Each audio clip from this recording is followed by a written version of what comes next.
Bonjour à tous, alors je reviens avec une vidéo après un petit temps d'absence parce que je suis en train de développer plein de projets à la fois. Donc ici, dans cette vidéo, je vais vous présenter la réalisation d'un tote bag personnalisé pour aller faire vos courses ou pour vous promener.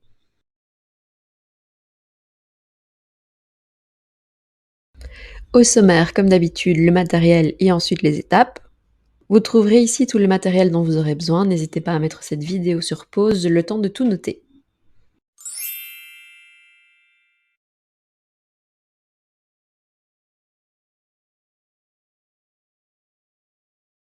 Étape numéro 1.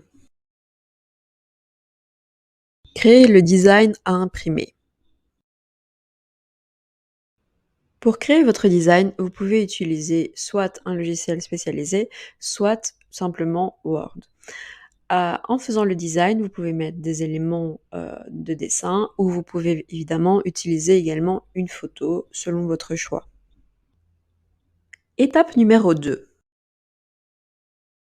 Imprimer le design sur la face vierge du papier.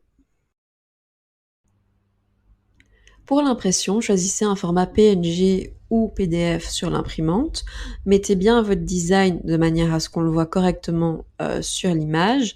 Et ensuite, mettez la feuille avec le côté qui s'imprimera sur la face vierge de votre papier dans l'imprimante et appuyez sur imprimer. Étape numéro 3. Découpez proprement le design.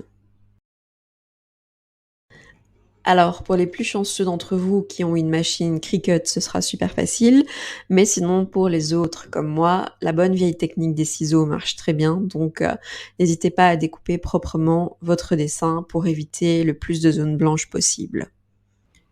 Étape numéro 4. Retirez le film.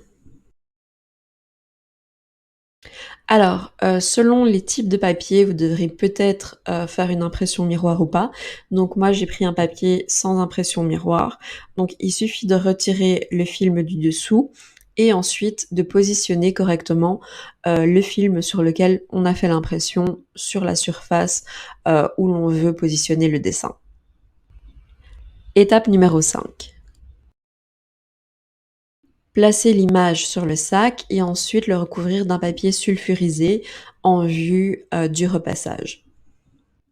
Donc, comme je l'expliquais dans l'étape précédente, une fois que le film est enlevé, placez bien votre design sur la surface du sac que vous voulez recouvrir et ensuite placez le papier sulfurisé.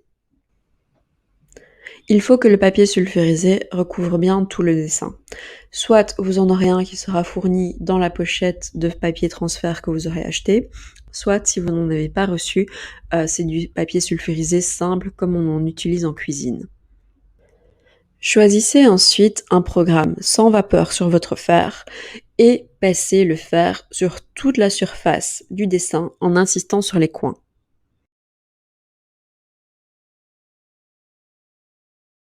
Et donc résultat, un tote bag est emmené partout avec le design que vous aurez choisi. J'espère que cette vidéo vous aura plu, n'hésitez pas à vous abonner à ma chaîne pour d'autres trucs et astuces, et à bientôt!